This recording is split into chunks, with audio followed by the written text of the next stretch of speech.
like I said last week, the splits, getting a certain depth on your routes and really just like working your technique at the top, whether it's like 2 steps to get out of it, whether it's speed cut, just little things like that. Like you really got to be tuned in all games on the little things.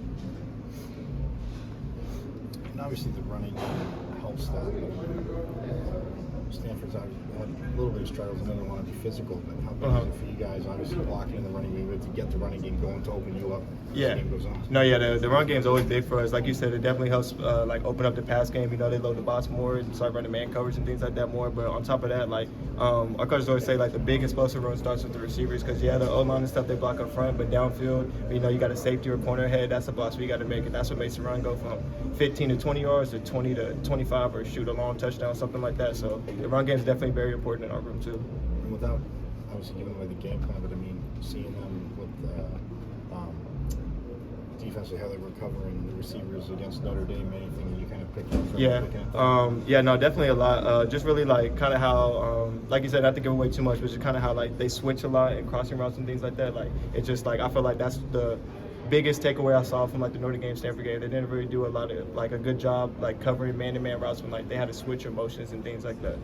What's been key for your emergence this year? You've obviously had a breakout season and now a starter. What's the difference from this year to last? Really, I just kept putting my head down and working. Maybe just the work in the weight room, speed work and just, taking my body to a new limit, just making sure I'm ready for the whole season, not just a few games, and really just locking in and not taking no for an answer this year. How much does confidence play a part of it? Yeah, confidence is a big part, I think, in anything in life. I feel like if you don't believe in yourself like to do it, I don't think anybody else will believe in you to do it. So confidence is definitely the first step for me.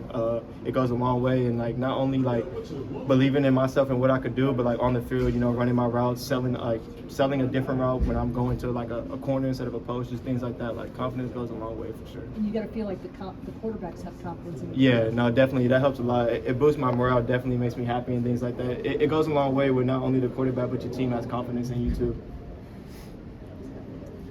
Lining up in the slot, obviously there's going to be different guys matching up with you in man-to-man coverage at times, but what are you seeing in terms of like safety that's going to come down on you? Like, what have you seen in terms of their strengths, what they do well? Yeah, really, they like to be patient at the line. Sometimes they'll inch out with you, but other times, they'll jump jam you quick. So really, that's what I was noticing the most. And like in man coverage, when they're off, they like to be flat-footed. So really getting to their toes and making moves and stuff like that. That's what I noticed the most in my matchups. Like just across. Your matchups are. Number 2, number 21, and then number 24.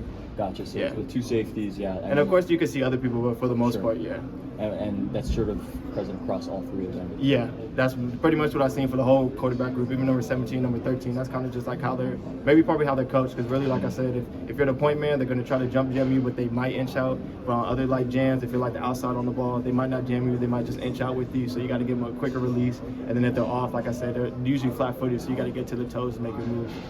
Yeah.